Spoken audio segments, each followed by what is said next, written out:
aka Li 9 dan boshqa model kerak, alternativ unga, lekin Li 9 dan arzonroq bo'lsin, sifati lekin yaxshi, texnologik rivojlangan mashina bo'lsin va eng avvalo ishonchli brendli mashinasi bo'lsa, hali Xitoyda qaysidir bir sexlaridan va mahallada chiqib turgan mashinalar kerak emas.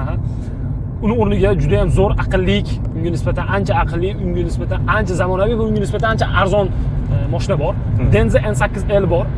Hozir bizda bitta turibdi, $1000 depozit bilan O'zbekistonga olib kelib beramiz shu mashinani. Mashinani ko'rib turib qolgan pulni berib ketishadi.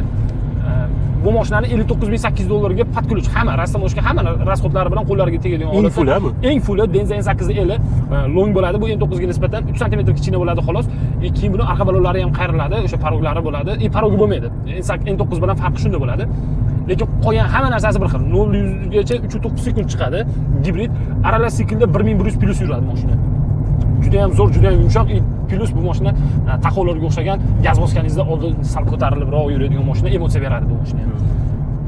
Bu BYD bilan Mercedesda subbrend hisoblanadi. Shuni hisobiga bunga ishonchli bemalol ishonchli brend desa bo'ladi. 9 ga nisbatan ham ishonchliroq desa bemalol bo'laveradi.